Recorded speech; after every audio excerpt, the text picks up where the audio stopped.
It was. Wow. Yeah. Okay, so just go get started. Okay, so no one's speaking. I found red. I just put this live so I can test out the audio. Okay, do you need me to wait time? No, you're good. It's You're good. good? It's perfect. In fact, it'd be a good time for me to test the audio. Okay. All right, is this working? Yes, it is. If I may encourage everyone to work your way this way and get as forward as you can so we don't feel lonely up here in front. I'm not going to tell you what to do, I'm just going to tell you what you should do. So, thank you, everyone. Eric, so much appreciation. Yeah, I'm hoping there will be some more people who come in. As you all know, we've shifted our meeting time up an hour early. There may be some people who are getting off work. Arthur? Is that from now on? That is from now on. That is a set thing in concrete, in stone. Except for next Thursday, which is Thanksgiving, and we're all going to go to a movie at 3:30 at the Roadhouse. Killing the Flower Moon, for anyone who doesn't know. That's my first announcement, actually. So for anyone who is either home alone on Thanksgiving, a week from today, or would like to bring people that are keeping you company, we will be having our movie experience at the Roadhouse Theater, 3:30. You can buy your tickets online. We're seeing Killing the Flower Moon. So be there or be square. All right, in other news, I just have a couple of quick announcements. I do want to officially say thank you and congratulations to both of our candidates from the most recent election, Arthur Kirshen, mayoral candidate, and Pendleton Spicer, City Council Ward 2 candidate. Yeah, everyone give them a huge hand. You guys, we appreciate what you did. You did not win on paper or on screen, but you won a lot in terms of what we're trying to accomplish with our party, which is to do things like retain ballot access, become visible, get the libertarian message out, and we can't thank you guys enough for stepping up, being brave enough to have your name on all the gigantic signs we put out that are still coming in, and I'll get to that in a minute, and to be spokespeople for our county party. That was really good of you guys to do. Speaking of which, we still have campaign signs out there. I have several people who are part of our sign team right now, but we've brought some of them back in. We have several more to bring back in. So I want to point at people. This is going to be on YouTube, and I don't have people's permission to say your name. Besides our candidates, but I want to point to people and say thank you, thank you, thank you, thank you in advance, thank you in advance for helping to bring these signs in. Oh, and you too, back there, don't want to forget you. I haven't had a chance to do anything personally because I was gone over the weekend. I intend to be out after tomorrow's Election Integrity Commission meeting, where you can see Arthur up at the dais and me in the audience saying perky things during the call to the audience. As soon as that's over, my plan is to go collect signs. I'm going to start on the west side, drive down Grant until I get here and bring some in. But we do need help with that. And my point is, if you are not on our sign collection list but would like to be, please see me afterward and I will add you to that. We'd like to get them in as soon as possible. So thank you. Otherwise, what other announcements do we have? I want to mention a couple of recent events and things that have happened. I had the pleasure of being a speaker at the ABOR meeting today, Arizona Board of Regents. I was there watching Michael Crow amongst many other people who were there to hear from what I heard was the largest audience at that meeting in a long time. There were three main topics. There was the Israel-Palestine issue, there was diversity, equity, and inclusion, and there was the apparently gigantic financial fiasco in which U of A finds itself right now. And there were some very good calls to the audience about all of those topics. I personally went to talk about DEI, and it was an experience. But I got some good feedback, and I bring this up because I want to encourage people to continue considering going to our civic meetings. You know, we already tried to get City Council, Board of Supervisors, TUSD Governing Board. ABOR is a first for me, but it's not going to be a last, and I wanted to be on other people's radar too, because I have learned how much our state universities are in control of things here in a lot of ways that people don't even realize. And the final thing before I give the stage to Millie Ryan, who will talk to us about why she became a libertarian, is I learned from someone who shall remain anonymous just recently that apparently Pima County is reaching out to employers, 100 people or more, inventorying miles driven and routes driven. I suspect that this is part of the Tucson Resilient Together plan, which includes the 15-minute city program. And I found that really interesting. I think a lot of other people will find that interesting here too. So I want to thank the anonymous person for letting me know about that. And I just want to make you aware that things are going ahead. Speaking of the election, all incumbents came back in, which means that policy will not change. If anything, it's going to accelerate right now because I think they feel like they have a mandate because of the numbers, which may be accurate or not, but nevertheless, they're going to take those ratios as a mandate. I fully expect that. So with that being said, that's kind of all I want to say right now. So Millie, if you would like to come on up before we introduce our chair, Dru Heaton, as our main speaker, please share with us why you decided to become a libertarian.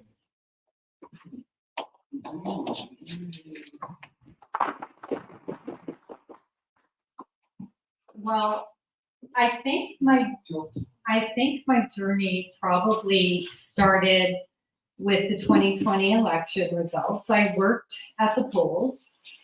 I was born in Canada. I grew up a very well indoctrinated little socialist. And I married my wonderful husband about 18 years ago and came to the US, and I started to learn what freedom really was.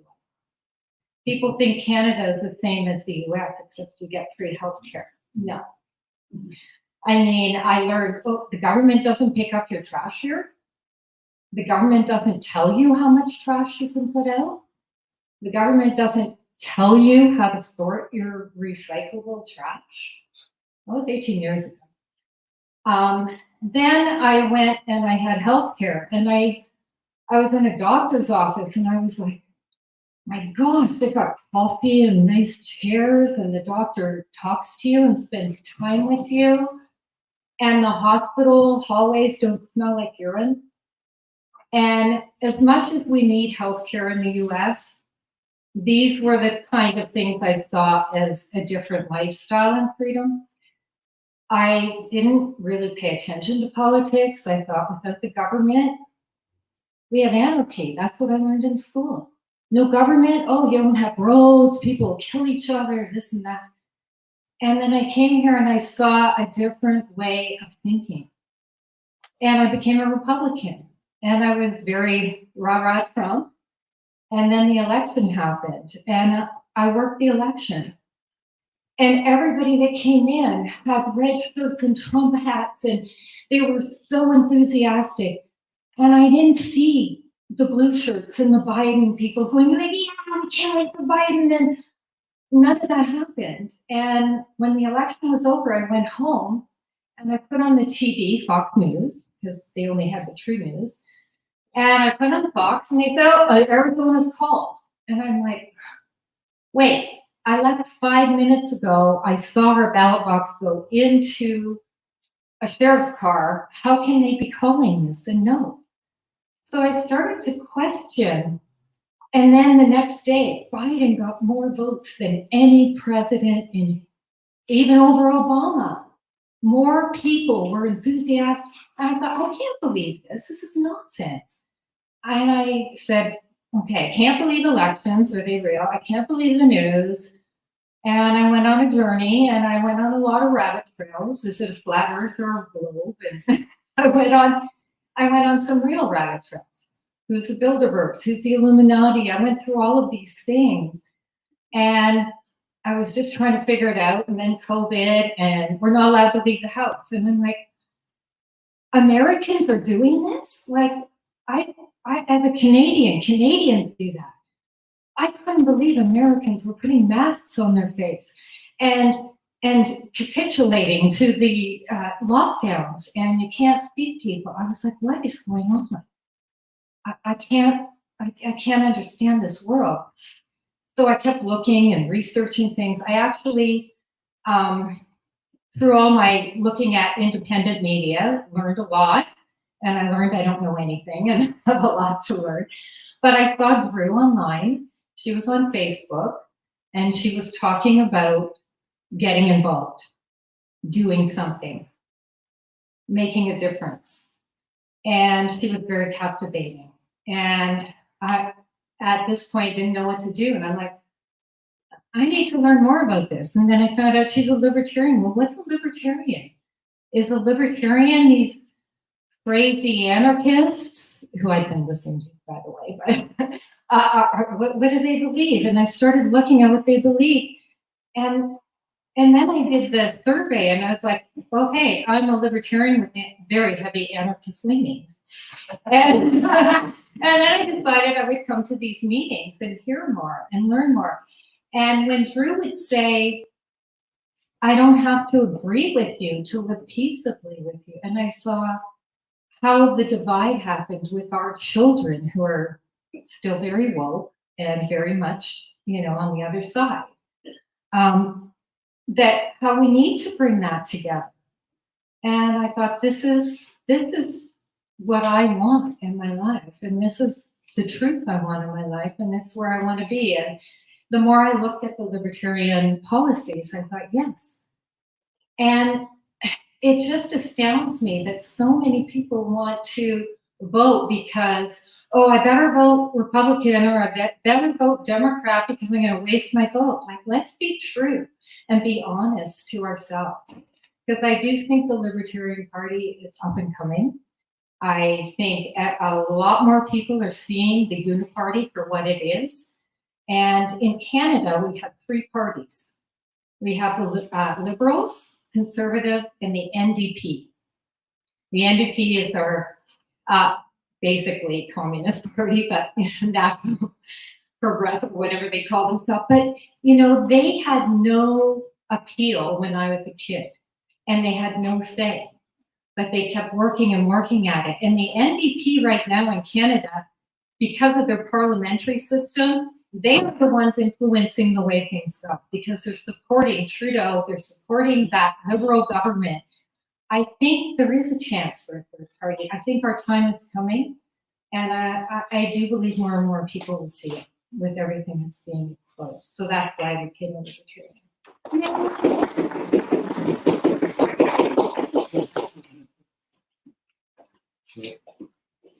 Okay, thank you so much, Millie. So just a couple of quick things before I introduce our main speaker.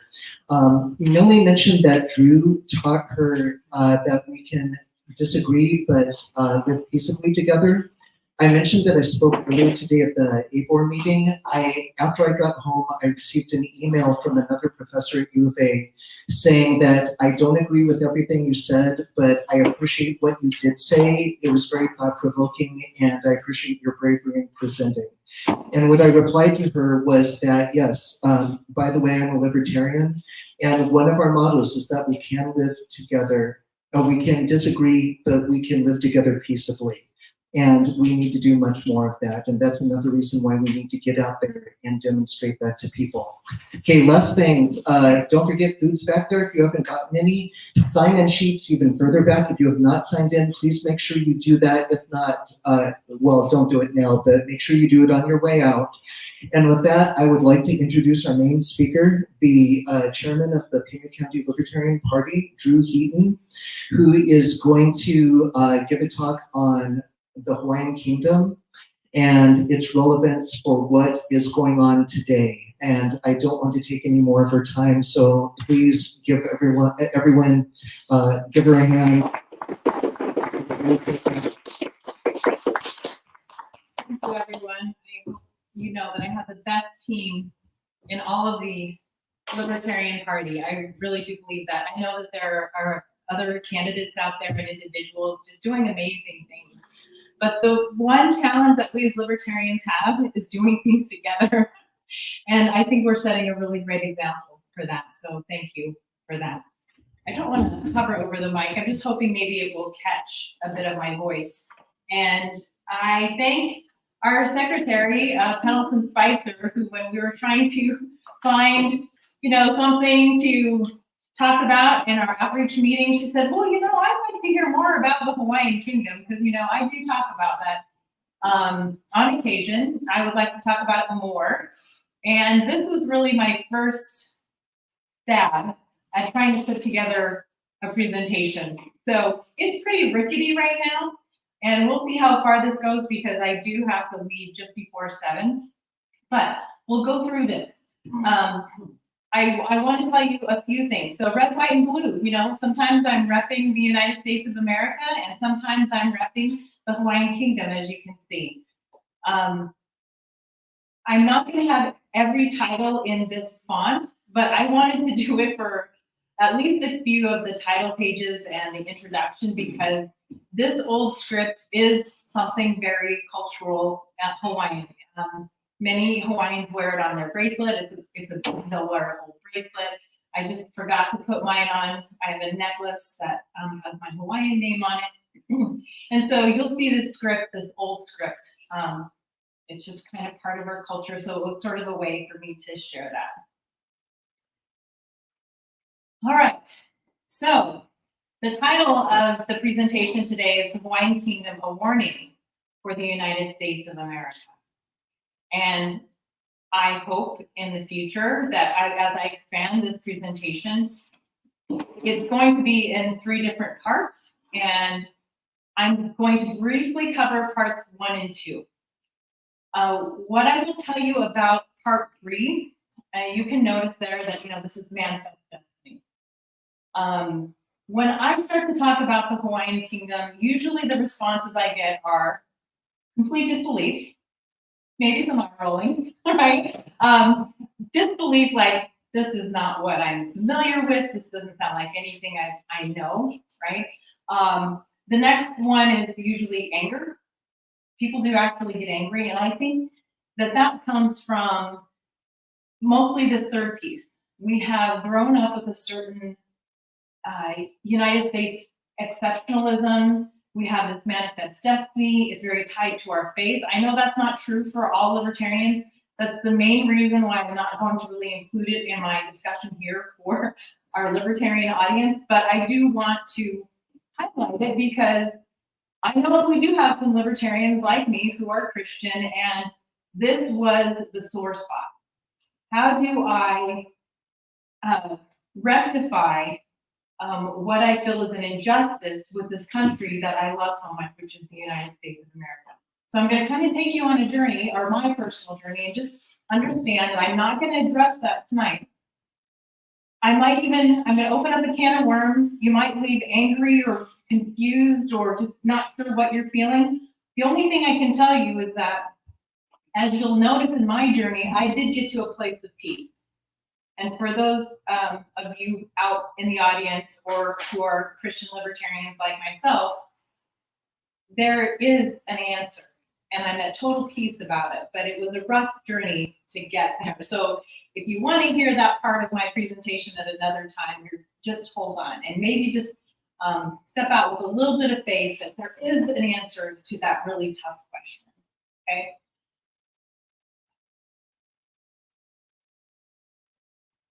I always like to share the meaning of aloha when I have the opportunity. I've done it at the Board of Supervisor meetings. I don't think I've done it at the City Council meetings, but I know that I've done it in other ways that are out there, besides the party or when I'm speaking specifically about the Hawaiian Kingdom, because it's something that a lot of people don't understand. And even a lot of Hawaiians don't understand. Now, when I give you this bit of information, it's really important that you don't walk around with it like you've got a chip on your shoulder and that you can tell people now, how they're doing it wrong. Because that would not be aloha. Aloha is forgiveness and grace. I've heard it most of my life. I've heard Hawaiians shout it. It's kind of like a luau is a big deal, and you have an entertainer come out and they shout it. But in reality, it's more like a prayer. It's more like shalom. It's been interpreted as hello, goodbye, because it's something that people do in greeting and in parting. But aloha itself is made up of two words. Alo is face, my face. Ha is breath. So it is customary that when Hawaiians meet and greet each other, as you see, they press their forehead and nose together and they share a breath. And what that says is, I'm here, you're here, we're with each other. So to all of you, I would say aloha kako. So if you'd like, you can say aloha back to me. Aloha. Okay. So another very customary thing in Hawaiian culture, it's not simply get up here and talk about ourselves or talk about the topic without addressing where we come from. And so on my father's side, I come from, my father's Eugene Franklin Rowe. He was born in 1922 in Eureka Springs, Arkansas, grew up in Joplin, Missouri, went to a one-room schoolhouse.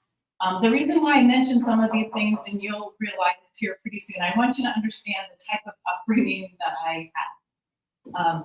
Drum and Bugle Corps, ROTC, when he joined the Marine Corps in, it was July 1st of 1941. So before Pearl Harbor hit. He was in boot camp, and because the ROTC was kind of up on all the more recent, they got, I don't know why, but maybe it was just his leadership, but they basically got everything that was brand new out. And so when he got to boot camp, his drill sergeant hated him. And I grew up loving to listen to my dad tell stories about him being in boot camp and him being in the South Pacific and, hijacking a truck and burying the beer in the middle of the lagoon and, all these crazy things. He's obviously a Marine. His dad served in World War I in the Navy, and he had expected to go into the Navy, but his best friend from high school said, no, let's go into the Marine Corps. So he gets all the way to the end, and being sworn in, and he turns around, where's my friend? He didn't make it. But I think the personality of once a Marine, always a Marine really fit my dad really, really well. And so all of these things, even though it was a part of his life, really became a part of the fabric that I was made out of. So I know I've got it up there, but have any of you ever heard of the CCC? You know what the CCC is? Okay. Well, I think probably my generation would not generally know that because my father is my peer's grandfather. I'm in a unique situation, which I'll tell you a little bit more about my family. But so my dad enlisted in the Marine Corps in 1941. He was stationed in the South Pacific in World War II. He was part of the occupying forces in Japan. There's a reason why I'm asking you this, because it'll play into understanding a little bit later. What does that mean, the occupying forces of Japan? What was that as part of our American history? What happened? Just shout it out or raise your hand or just speak. What happened after World War II was over? We rebuilt Japan. So did the country of Japan go away? No. So it's really important throughout all of this presentation, throughout how we analyze information, is to differentiate between a country, the sovereignty of a country, and its government. Governments can be overthrown, right? But that does not remove the sovereignty of a country. So when my dad was part of the occupying forces in Japan, they were not enacting, US law on Japan. As occupying forces under international law, you make sure that Japanese law, the country, is intact and operating that way. Another story that my dad told me was while he was there. And he stopped smoking and drinking at one point in his life, but he was still smoking at this time. And, you know, it was just a habit. You know, you'd have your meal, mess hall, and you'd take your cigarette and you'd put it out in your food. And he said that they were asked to not do that. And that was because they were taking the plates from the Marines, they were scraping it into a big container so that that could then feed the Japanese people. So his last station was Camp Pendleton, which is in Oceanside, California. And that's, I think California. Served there 21 years. And he was a government employee as a letter carrier for another 20. And he died at the age of 91 in 2013. My mother, Jane Keanui Nui Okalani Awa. So she was born in 1922 as well. And the reason why there's not very much on that page is because pretty much that's about all I knew about my mother. I knew she was a great cook. She was a young single mother at 16. She had to drop out of school because of that. And so she'd only achieved an 8th grade education. And she died at the age of 85 in 2007. So this is our combined family.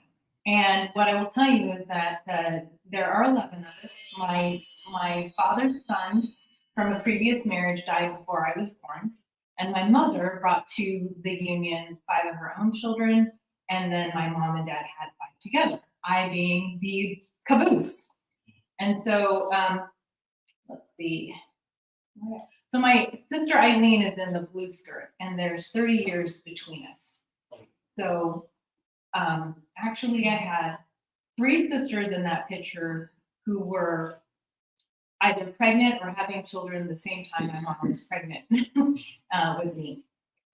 But okay, so the one thing I want to tell you a little bit more about my dad and that upbringing is we had a flagpole first in our backyard, then it was moved to the front yard, you know, and then I was just taught from a very early age to love America. I just love my country.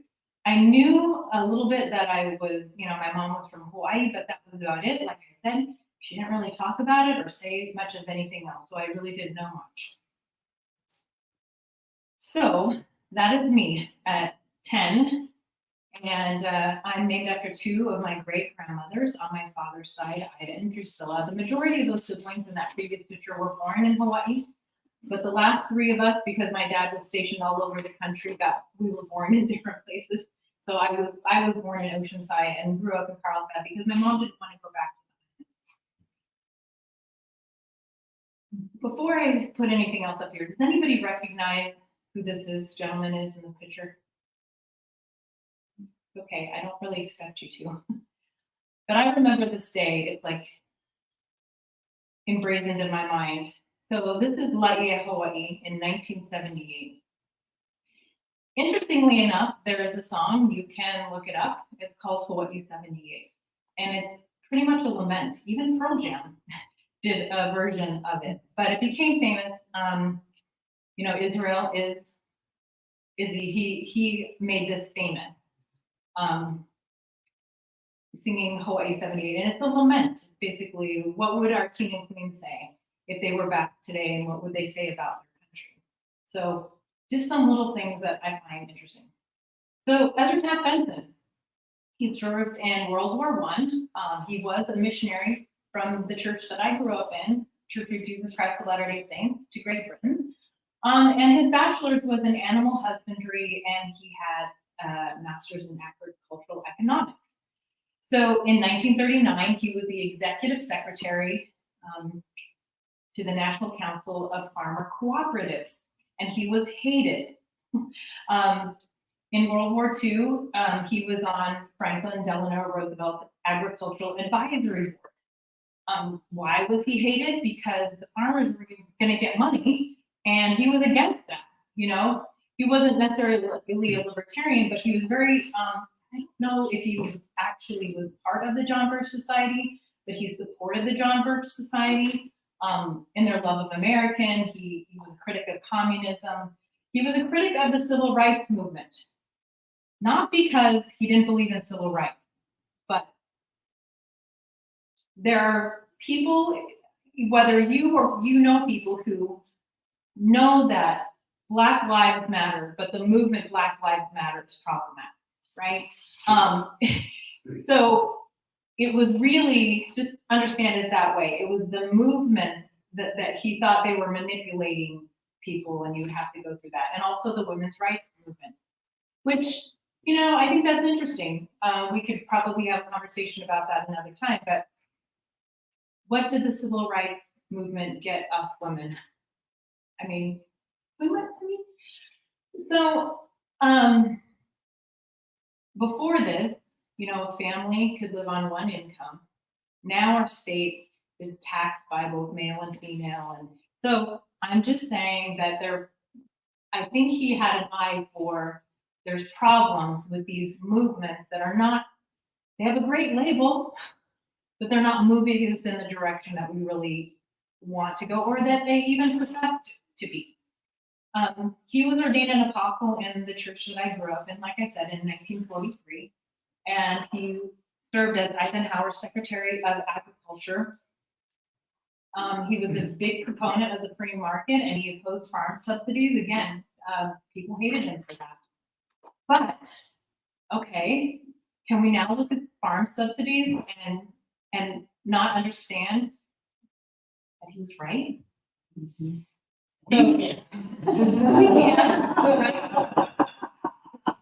We can, and you know, I called in to the radio, I guess it was yesterday. They were talking about how the city of Tucson is going to be lowering, incentivizing people with lower water rates if they're growing something in their backyard. And so there was a bit of a joke like, hey, just grow a couple of tomato plants, tell the city that you're doing it, get the lower water rate.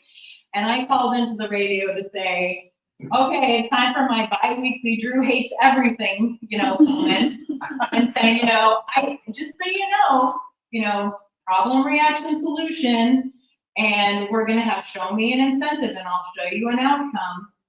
So I'm just saying that we already know that the city and the county, in our city and county right now, are actively tracking and tracing, and they want to know who's doing what. And if you can only imagine where that incentive will lead, then we should say no now. I know not a lot of people will, but that was my, I know Dru ruins everything comment, so it's time for my Dru.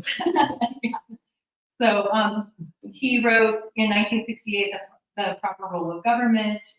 He was ordained as the president of our church, and he died on May 30th in 1994. And I remember that day, remember where I was, and I was driving in my car, and I heard it on the radio, and I'm like, of course, this patriotic man would die on Memorial Day, you know, because that's what it was.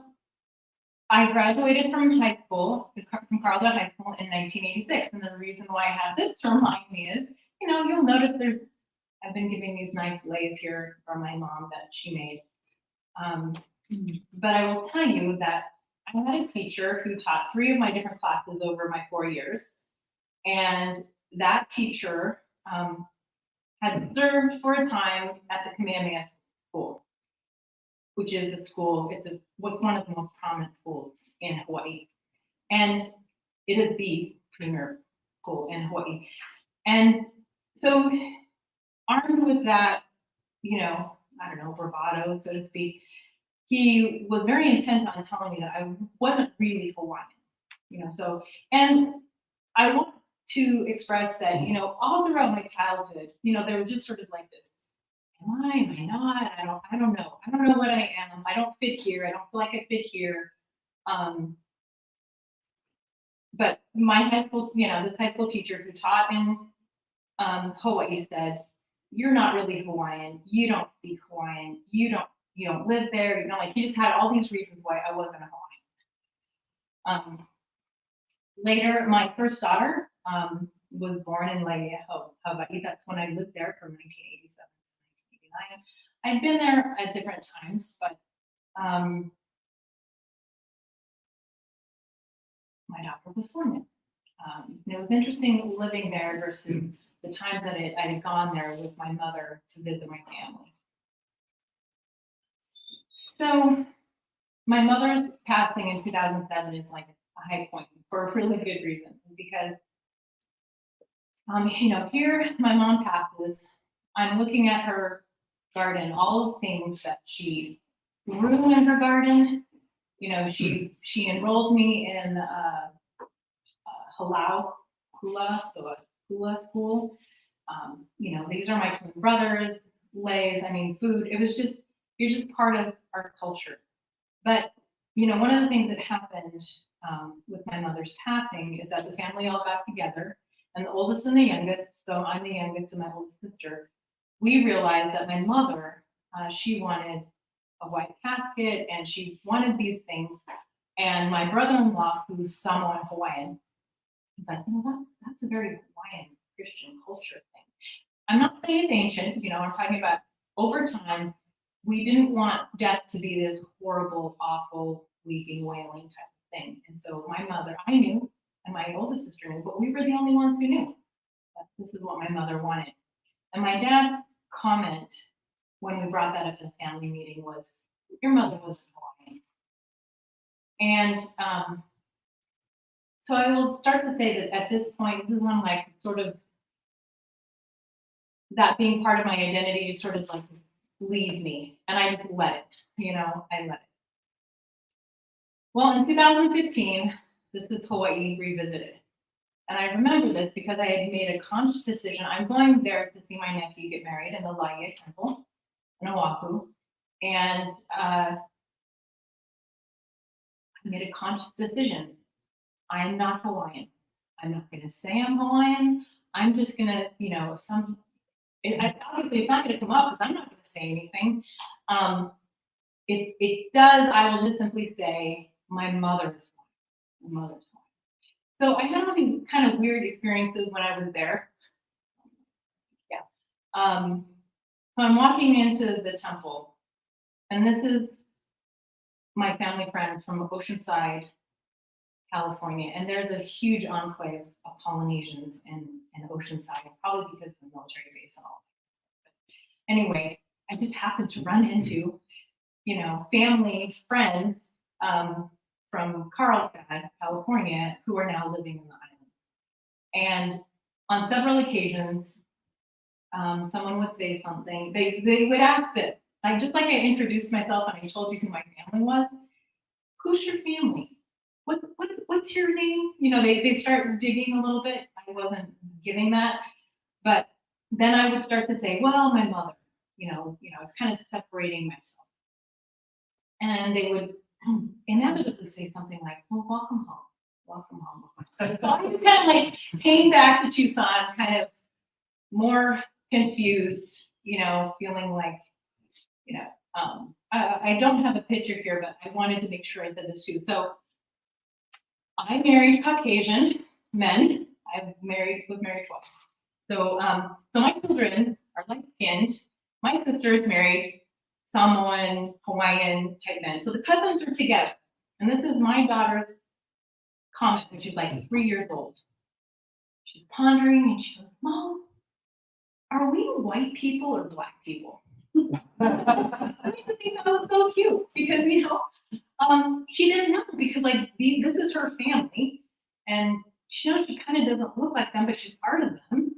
So what is she, right? And what I will say about those cousins of my nieces, they did not go to Laie, Hawaii to go to school, even though they look very Hawaiian. They didn't believe that they would be accepted because if you have a positive experience in Hawaii or in the islands or whatever, I'm so glad. But it isn't everyone's experience. Some of those experiences, which is, I think, the result of a lot of trauma and a lot of them losing their heritage. There's a lot of anger and animosity in the islands now towards foreigners because of what has taken place. And because of that, my nieces, who looked every bit the part Polynesian, knew that they would be rejected going to school in the islands. And I find that really sad. So when I come back, so this is in 2016, when I was in Hawaii, this is 2015. And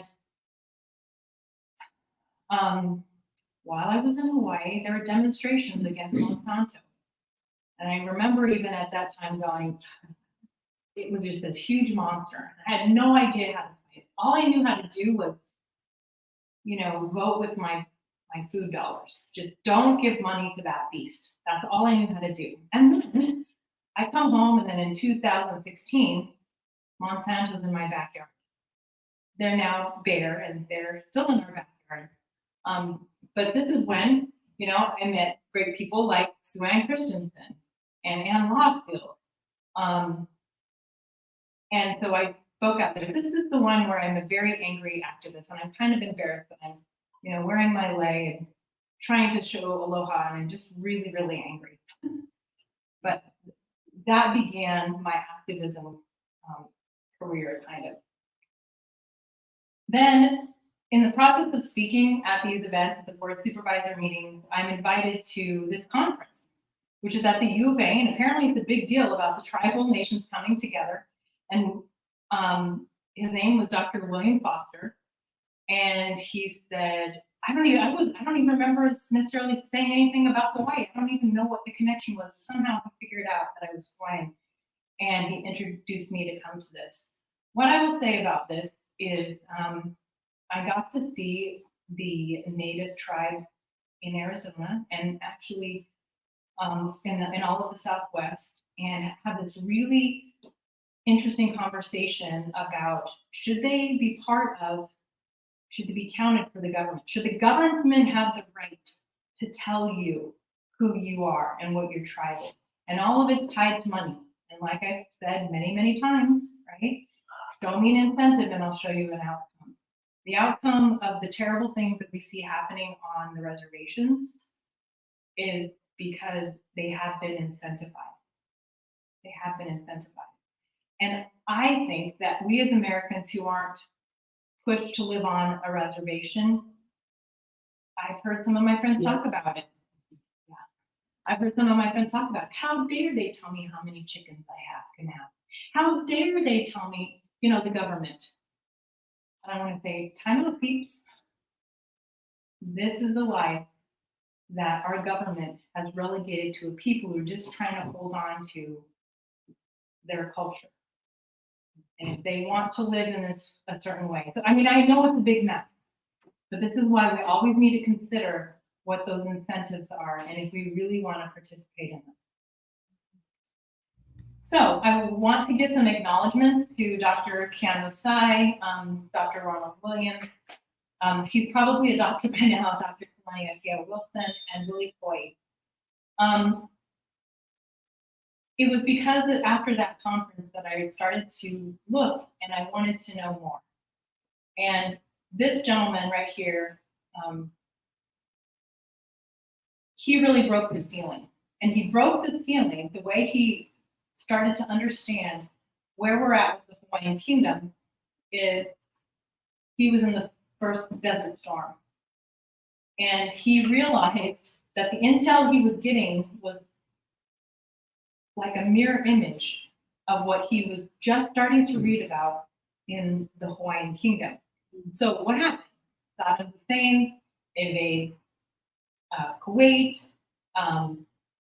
A Kuwaiti provisional government is set up, but they were really Iraqis, okay? And then they were like, hey, we want you to annex us.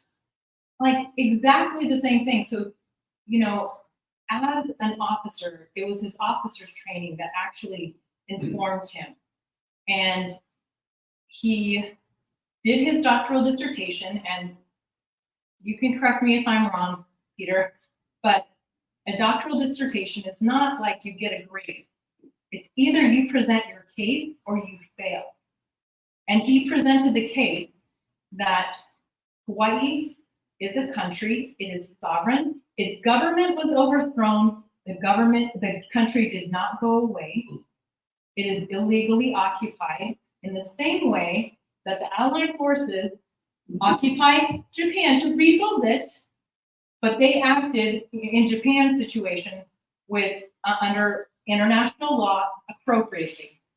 Okay, belligerent occupation is what happened to the Hawaiian Kingdom, and it still has been, is today. And about his doctoral dissertation, which you can read, Umalke'ea, which presents the in entirety, is that he chose on purpose his board to be people who disagreed with him. Oh. He had to prove to the most ardent people that he was wrong, that he was actually right. So, now when he broke the ceiling, others came forward, Ronald Williams, and he really spends the majority of his time in Hawaiian language. We'll talk about how and why that's so. I think that's no. It's not. I'm just going to introduce everybody really quick, but we'll go back to the language. Dr. Willie Kauai. Nationality. This blew my mind. You know, because I had been raised my entire life to be asked, "Oh, you're Hawaiian?" Because you know, kind of one of those things that you go like, "I'm Hawaiian," you know. But then the next question is, "Oh, really? How much? How much Hawaiian are you?"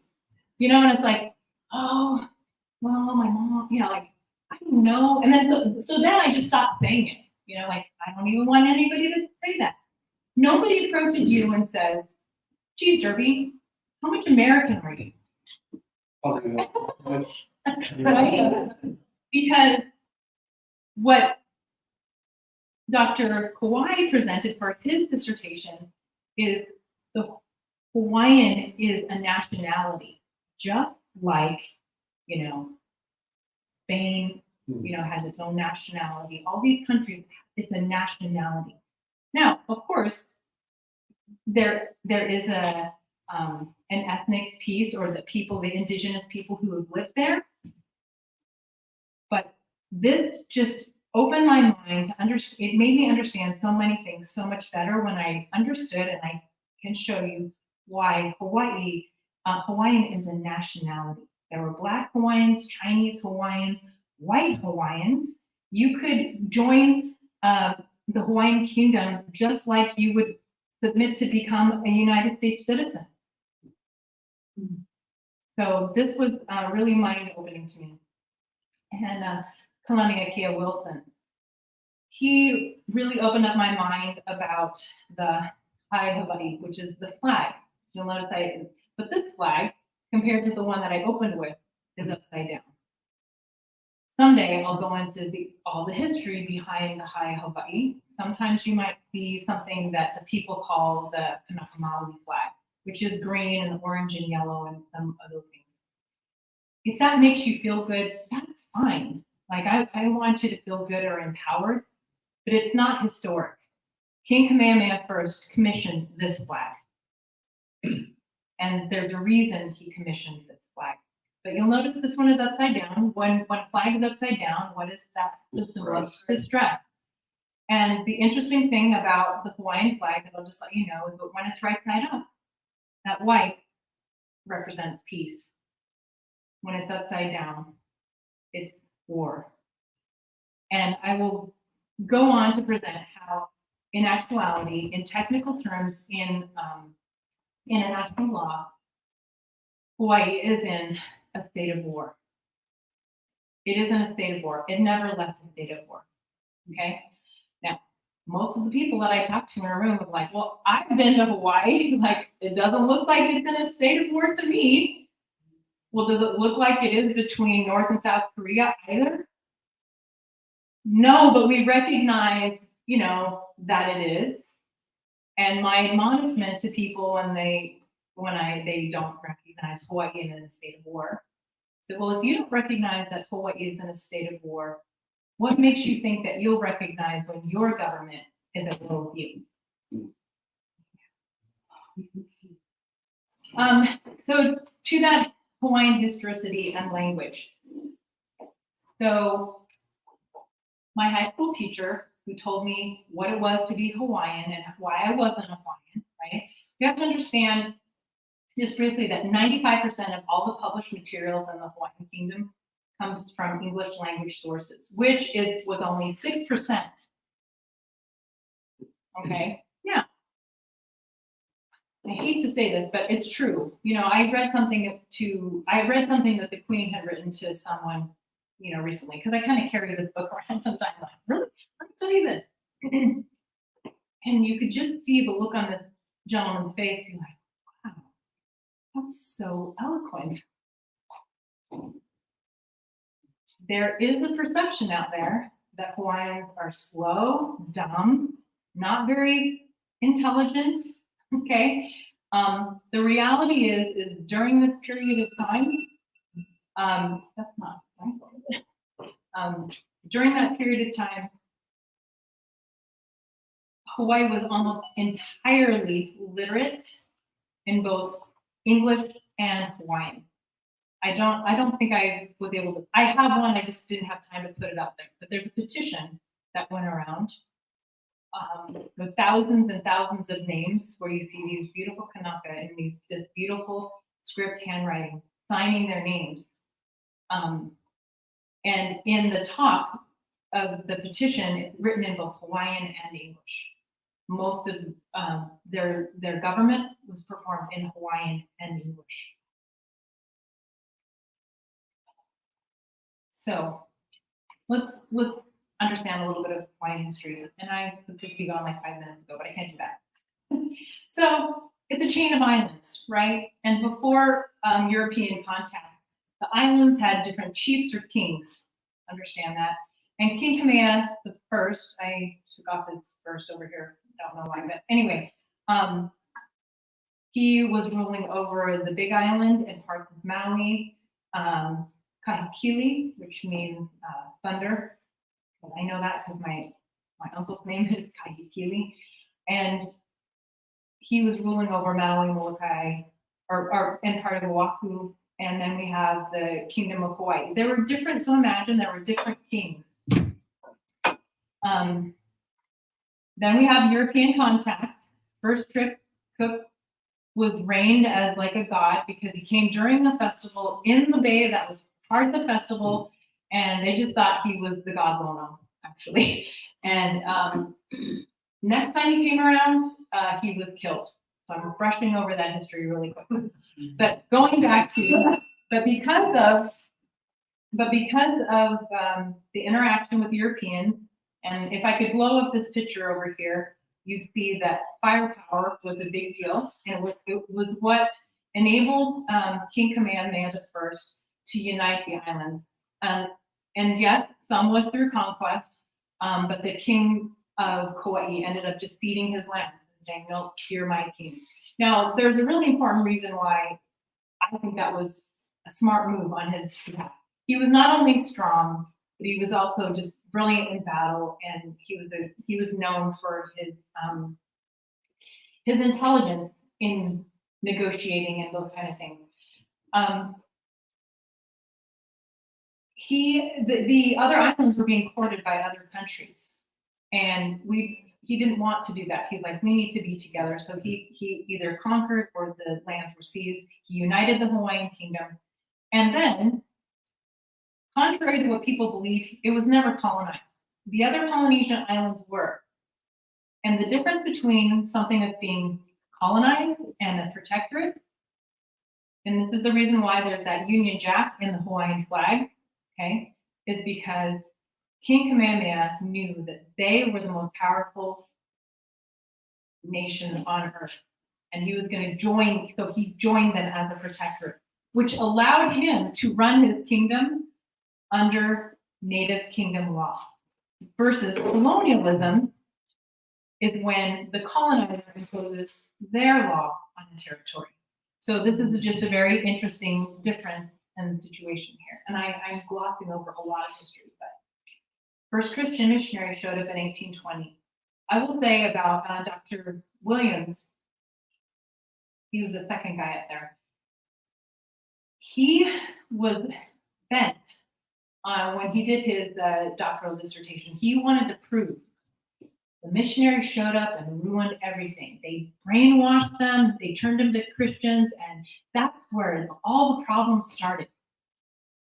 And what he found, because he's one of those who is in the Hawaiian language, and not very many people are in the actual Hawaiian language. I can tell you that because my parents, my mom, my uncle, you know, when he died not all that long ago in 2018, you'd look at him, you would know he was Hawaiian, couldn't speak a lick of Hawaiian, had no idea what those words were saying in this music that he loved so much, right? So Dr. Williams was sure that it was the missionaries who screwed everything up.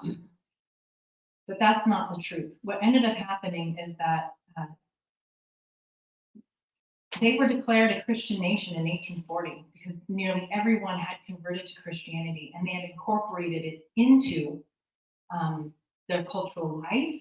And it was a very much an engine towards pushing back this forced annexation.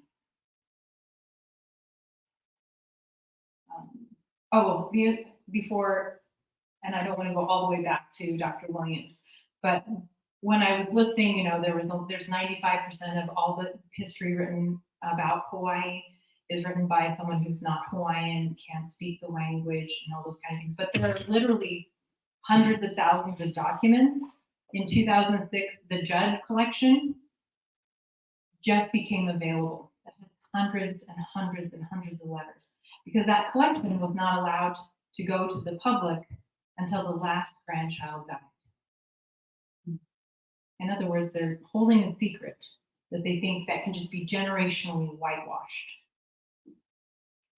So, independence. I like talking about this because when is independence? For those of you who already know, like what I usually say, don't shout it out. But when is the Independence Day for the United States of America? What do we know as Independence Day? 4th of July. We say that it's the 4th of July. Actually, that's when we declared our independence. We didn't win our independence. We won our independence as a nation with the Treaty of Paris on September 3rd, 1783. Here's the reason why I think it's really important that we know that. And I think there might even be some reason why we're not told that. You know, because maybe we just think we get to declare our independence and then we are. No, those, is it 52 signers, they were traitors. And if they hadn't won, right? Mm-hmm. If they hadn't won, they would have been hung. Mm-hmm. And when we won our independence, it wasn't the United States of America. New York won its independence, Massachusetts, Rhode Island. The 13 colonies individually had won their independence. Those are individual treaties. Kind of really important that we understand what independence is, especially if we think that we know what it is and what it isn't when it comes to the Hawaiian Kingdom. So the Hawaiian Kingdom won its independence on November 28, 1843. Okay, this is really bad, but it's just, so in December 19th, the Hawaiian envoy secured the United States President Tyler's recognition of Hawaiian, you know, the British, the Anglo-Franco happened in November 28th. And then at that time, and I could only put a few down there, but then at that point, we entered into treaties with all of these different countries. I think it's important to note because we're sort of not in this headspace anymore anyway. This is before the League of Nations. This is before the United Nations. We kind of have this weird thing of where we think that, oh, it's legit because the United Nations. Well, even today, there are sovereign countries who are not members of the United Nations, not the organization you belong to, that determines whether or not you are an independent sovereign nation.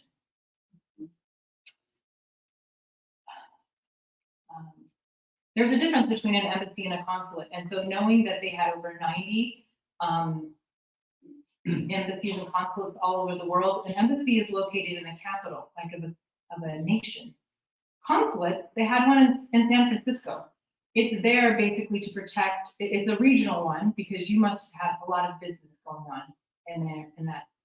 So they would put a consulate there. So I think it's a big deal. Now, the other thing I guess I want to say about all of these, and this is not even listing this, half of them, these treaties are now being found in these other countries. And so the scholarship is not just coming out of Hawaii, but it's coming from these other countries.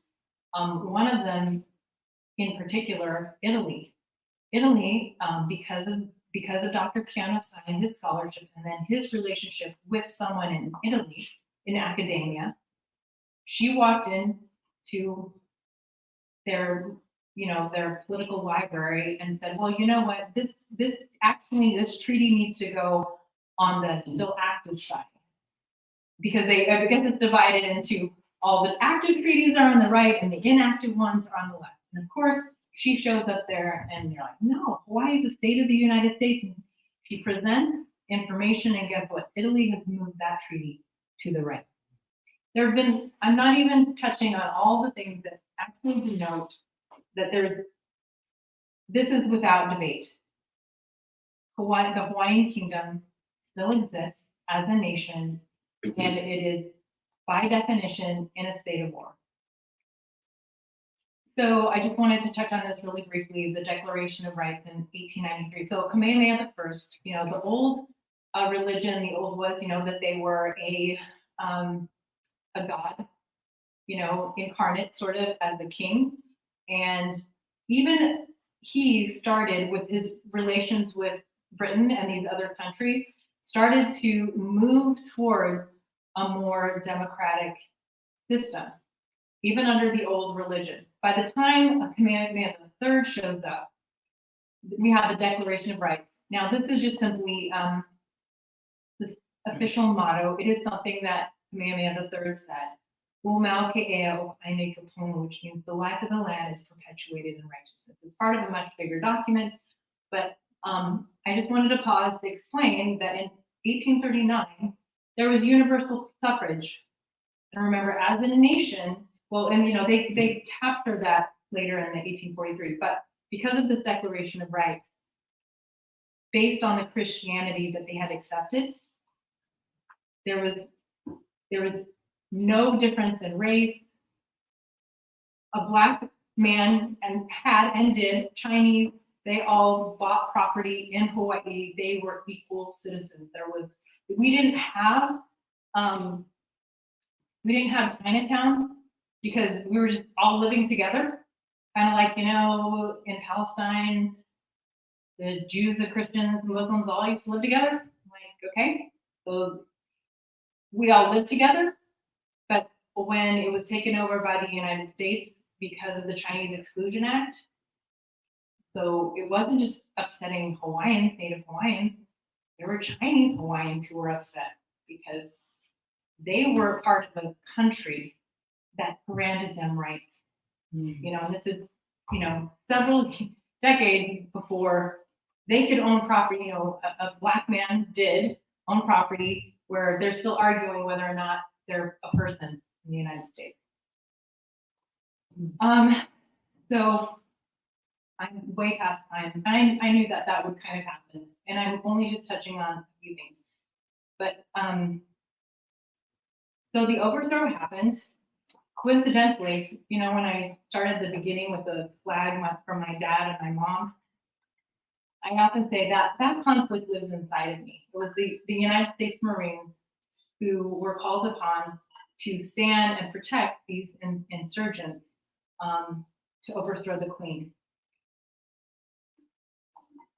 Because of time, I won't read this, but this is what for over 100 years was thought, and some people I think still think that what the Queen says here was her just giving this over to the United States. And in reality, she was a sovereign queen saying, I don't want to shed blood. I'm going to not create hostilities. We're going to look into this.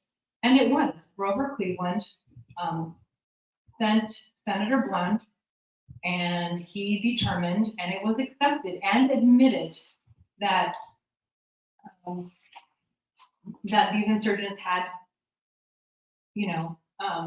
done the wrong thing, but because of a lack of political will or moral will, it didn't happen.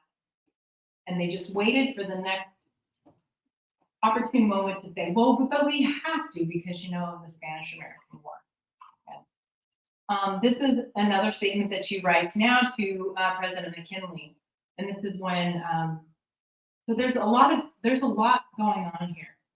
I don't get to read this part, but this is a long and kind of incredible article written in the San Francisco paper, explaining there's an eyewitness. This journalist is writing an eyewitness to, I think, there's not. There's other pictures in this article where someone had sketched these rooms full of the Hawaiians, and they're voting and they're speaking their mind. And at one point, a Hawaiian puts a lay on this journalist, and she's like, "Why? Like, why? I can't do anything." And she's like, "You're going to tell the American people. You're going to tell the American people." It's also interesting to know that for every debate that has been found so far, at least because obviously we're digging into the records, 100% were against annexation. When they come to you did a college debate, they were all against the annexation because it was unjust. It was simply wrong. And I love this because we see this like, okay, how did we get from? And I think like I told you, this was my first stab at this. But there's a few things that I wanted to know. So we had almost full literacy. King Kalakaua was the first king to navigate the globe. He had electric light. He was in Europe. He saw electric light in Paris. On his way home, he stopped in New York, talked to Edison. The Iolani Palace had electric light before the White House. It was so progressive, right? They in the fact that there were equal rights. No one was below another person. So how do we go from that? Or their newspaper, when they had printed, they were the first to print color in a newspaper. There were just so many crazy things. Like, how do you go from that to what we have today, where education, they're the bottom of the barrel, right? Well, we know this quote from Orwell, right? The most effective way to destroy people is to deny and obliterate their own understanding of their history. I don't know why I'm having a time. Nelson Mandela. I heard this about, he'd done this in one of his biographies. Here, he's a Black man fighting for equal rights, and when he's out of prison or he's going somewhere and he's on a plane and he sees the pilot and the pilot is Black, and it crosses his mind, he says, "Can you fly the plane?" And then he catches himself, right? And he's like, "Wait a minute, it's one thing to hear what someone says about you. It's completely another thing to believe what they say about you." And I didn't have time to put it in here, but the superintendent, I don't think that was probably what they call him, but of instruction for public schools in the Hawaiian schools at this time when this overthrow happened, they were really bold and said things almost exactly, if we're ever to have peace in Hawaii, we must erase the past. One of the other things that they did was they flat out used racism, and there were political cartoons of the day where you find the legislature and it's like the Jungle Book, and you see all these Hawaiian monkeys, and this is like, so another thing that and the crazy thing about it is he was a pastor, and he admitted, he's like, I'm paraphrasing, but it's like, I might go to hell for this, but we'll keep Hawaii. Like, what? I mean, I'm paraphrasing, but I'm not making up the sentiment. He lied and said things like this, like Hawaiians buried their children alive. And that became the narrative that spread not just in Hawaii, that Hawaiians were taught about themselves to obliterate their own understanding of their history. This is who you are. And I can attest, and I'm not the only person. I mean, I can run into them, people like me all the time, who our generation of our aunties and uncles, they say they're not very smart. They don't have, this is just who we are. And the reality is that educationally, they were on their way to becoming, the Oxford of the Pacific. So this is my grandmother. And she was born the same year as the overthrow. So in other words, the queen was overthrown and she was born in July. So January, July. She didn't know any different. And remember, like for most of my peers, this would be my great grandmother. My uncles and aunties didn't know any better. My mom didn't know any better.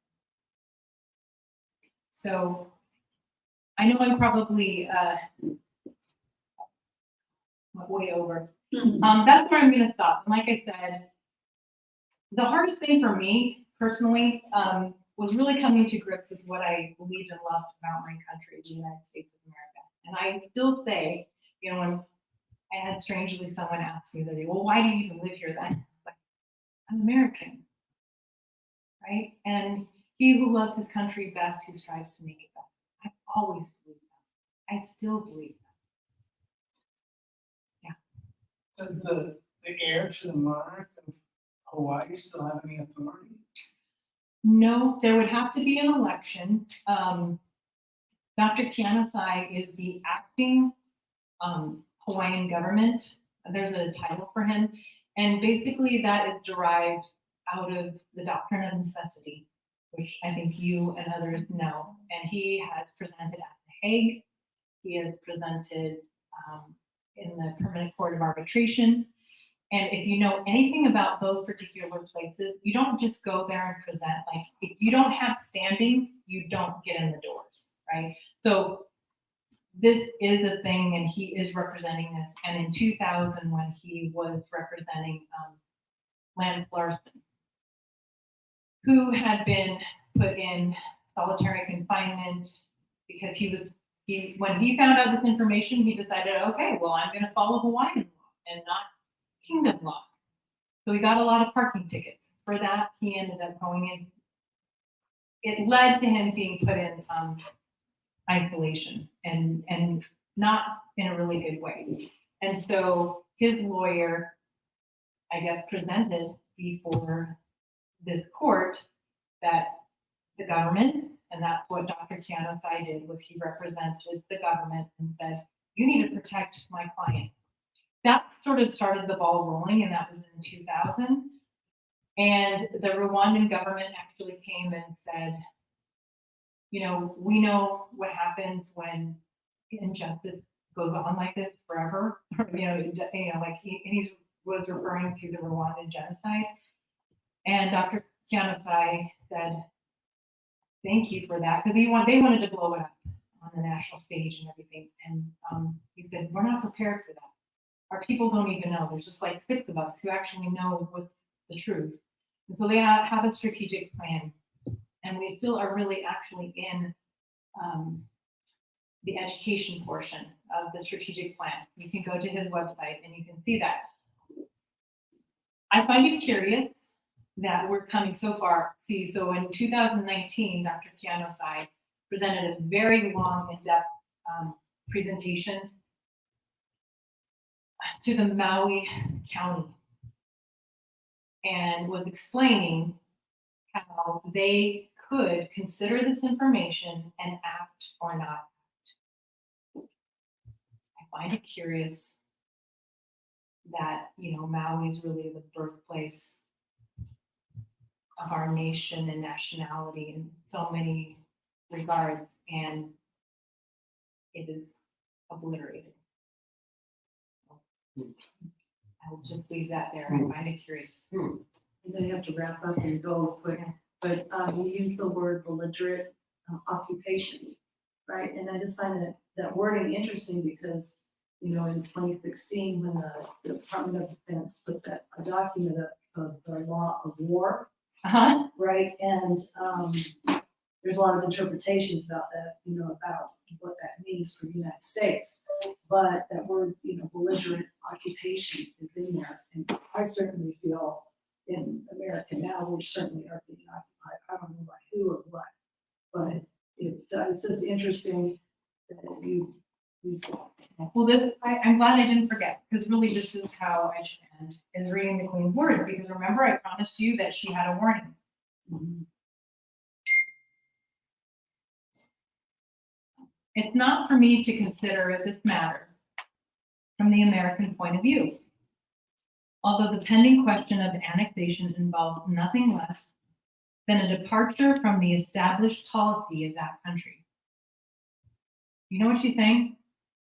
Okay, she's like, I'm not an American, but from everything that I've been told, and you tell me, you are a rule of law country, justice matters, right? They're departing from their Declaration of Independence, their very own Declaration of Independence. And an ominous change in its foreign relations. I'm going to talk about the press. And just here, let me say that I felt much perplexity over the attitude of the American press, that great vehicle of information for the people in respect of Hawaiian affairs. Shakespeare has said it is excellent to have a giant's strength, but is tyrannous to use it like a giant. It is not merely that. With few exceptions, the press has seemed to favor the extinction of Hawaiian sovereignty, but that it has often treated me with coarse allusions and flippancy, and almost uniformly has commented upon me adversely, or has declined to publish letters from myself and friends, conveying correct information upon matters which other correspondents had, either willfully or, though being deceived, misrepresented. Perhaps in many cases, libelous matter was involved. Possibly the press was not conscious of how cruelly it was exerting its strength, and will try, I now trust, to repair the injury. She was portrayed like as a monkey being forcibly married at gunpoint to Uncle Sam. I mean, and that was like not even the worst of it. Okay. Again, think about all the propaganda that was not just happening in Hawaii, but throughout the entire United States. How do we change the national narrative about this sovereign country who's excelling? We'll just paint them as unfit. They're less than human. And that's a lot of what the article from the San Francisco paper addressed. It wasn't doing that, but it did address them. Okay. This annexationist party might prove to be a dangerous accession even to American politics, both on account of natural abilities and because of the training of an autocratic life from earliest youth. She's saying, these guys are elitists, and I don't think that they really want to serve you. They really just want to serve themselves. And the next comment is basically, even if you put the American flag over them, that's not going to change their behavior. And then here's where she says, where would men already prove capable of outwitting the conservatism of the United States and defeating its strongest traditions, capable of changing its colonial and foreign policy at a single coup stop in their schemes? And then for those out there who are Christian, I like to end with what she says here. Oh, honest Americans, as Christians, hear me for my downtrodden people. Their form of government is as dear to them as yours is precious to you. quite as warmly as you love your country, so they love theirs. With all your goodly possessions covering a territory so immense that there yet remain parts unexplored, possessing islands that, although near at hand, had to be neutral ground in time of war. Do not covet the little vineyard of Naboth so far from your shores, lest the punishment of Ahab fall upon you, if not in your day, in that of your children. For be not deceived, God is not mocked. The people to whom your fathers told of the living God and taught to call Father, and whom the sons now seek to despoil and destroy, are crying aloud to him in their time of trouble. And he will keep his promise and will listen to the voices of his Hawaiian children lamenting for their homes. It is for them that I would give the last drop of my blood. It is for them that I would spend, nay, am spending everything belonging to me. Will it be in vain? It is for the American people and their representatives in Congress to answer these questions. As they deal with me and my people kindly, generously, and justly, so may the great ruler of all nations deal with the grand and glorious nation of the United States of America. Thank you.